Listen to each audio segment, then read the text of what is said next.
I'd like to tell you a little story that I stumbled upon when I first discovered this topic. So picture this. It's 1995 in Pittsburgh, Pennsylvania, and a certain man named MacArthur Wheeler enters two banks with the intention of robbing them. His disguise? Nothing but lemon juice on his face. Now, why lemon juice, you may ask? I mean, that's kind of weird.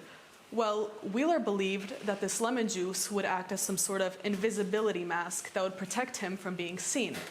He got this idea from the concept of invisible ink, which is made from lemon juice and can only be seen under a black light. So, with nothing but confidence, he robs the two banks, and the whole time he fully believes that not a soul has seen him.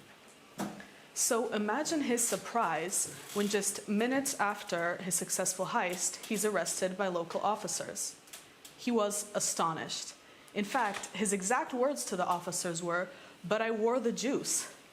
He could not believe that his strategy did not work when he clearly understands how invisible ink works. Now, this story sounds absurd, but it is in fact real and it's easy to find online.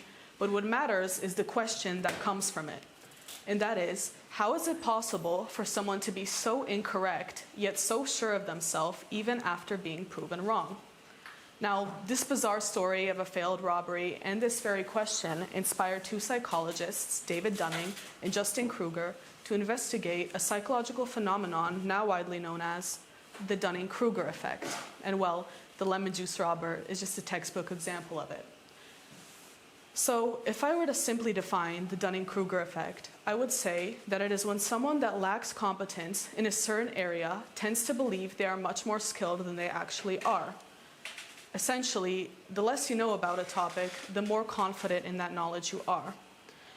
And this was deducted from the study made by Dunning and Kruger, where participants were told to estimate their own abilities in areas such as grammar, spelling, humor, and logic. For example, here you have the results from the part of the study where they measured their logical reasoning abilities. As you can see, those in the bottom quartile estimated their abilities to put them around the 68th percentile, with their predicted test scores being around 60%, which, as you can see, is quite off from their actual results. On the other hand, those in the very top quartile estimated their results to put them lower than they actually were. And this here is a perfect example of this cognitive bias that Dunning and Kruger focused on. Now, this research is really just the foundation for what I want to convey to you all here today. Now we know the Dunning-Kruger effect as something that explains this interesting phenomenon in our mind, but it actually also connects to something else about how we as humans operate, and that is that we love confidence. I mean, we trust it, we follow it, we're simply drawn to it. I mean, how many times have you heard the loudest, most confident person speak and think, wow, they must really know their stuff? Now, some things I could tell you about false confidence may seem really obvious on the surface, so what I actually want to emphasize to you is how powerful it can be to stay conscious of the Dunning-Kruger effect in your day-to-day lives, and not just here as you're listening to me speak. Because when we begin to acknowledge our own capabilities and those of others, we begin to grow exponentially. Because we begin to question, we begin to doubt, and we begin to search for the real meaning behind things people may say, and therefore we learn to make better judgments and decisions. This isn't just some fascinating insight or some psychological quirk. It's actually a powerful perspective that uncovers a path to better critical thinking skills, deeper self-awareness, as well as a better way of navigating our complex world. Now, with all this talk about confidence, I definitely don't want you to think I'm suggesting that confidence is always unfounded or misleading, because that's simply not true. In fact, despite all this information, confidence is still very necessary. So this led me to the question, what happens when we actually start to develop these skills that we lack?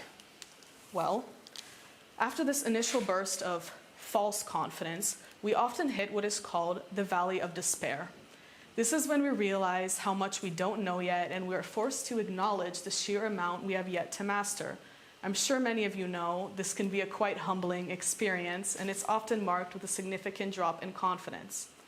But what matters is that this dip is not the end of the road, and it's actually the beginning of the new path. because as we begin to develop these skills, our confidence develops as well. And this idea is often showcased with this exact model. As you see, early on, confidence rises quickly, despite limited knowledge.